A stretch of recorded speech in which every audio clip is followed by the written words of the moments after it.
un exemple de ce qu'on peut faire avec les cubes que je vous montre, que j'ai acheté chez Canadian Tire. Alors, celui-là, c'est comme pour mettre le pain d'oiseau. Alors, à l'intérieur, j'ai mis des bûches avec la recette de Gilles Lacroix. Alors, les pics mineurs peuvent entrer facilement, les mésanges, les citelles, tous les petits oiseaux.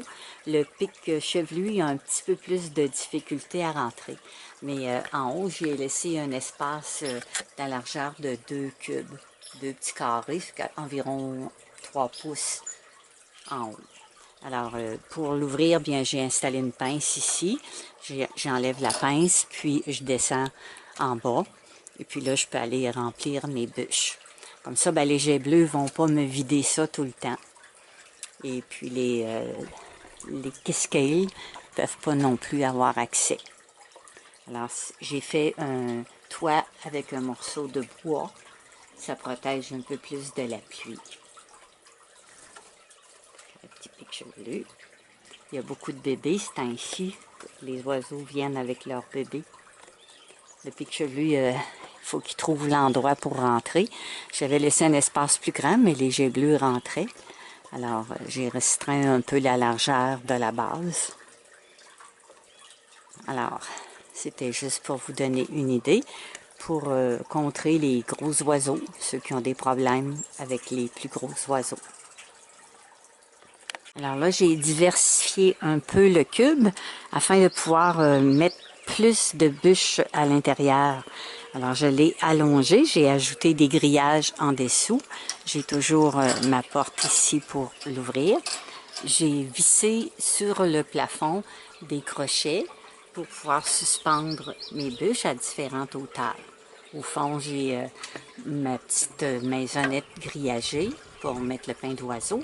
Puis un mini nichoir, ici aussi, que François avait fabriqué. Alors, on peut aussi installer une bûche couchée complètement sur le grillage en dessous. Alors, les pics chevelus, eux autres, ils vont par en dessous manger le pain d'oiseau à travers les trous. En les plaçant plus au centre, comme ça, bien, même si les oiseaux viennent sur le bord, ils ne sont pas tout à fait capables d'atteindre les trous. Et je laisse un espace ici environ d'1,5 pouce pour que le pic chevelu puisse entrer. Puis ici aussi, quand la porte est fermée, il y a un espace pour faire entrer le pic chevelu, puis en haut. Et puis en arrière ici, j'ai coupé un petit grillage, puis j'ai installé un petit caoutchouc avec une broche. Alors le pic chevelu, souvent il vient ici, il va pouvoir entrer, aller à l'intérieur. J'ai mis une petite baguette aussi pour les aider à se percher. Puis l'ouverture est ici. Alors les oiseaux les plus petits rentrent à travers le grillage qui est environ 1,5 pouce. Ici, bien, en étant plus large, le pic chevelu va avoir plus de facilité. Pour fermer la porte, bien, c'est simplement une pince.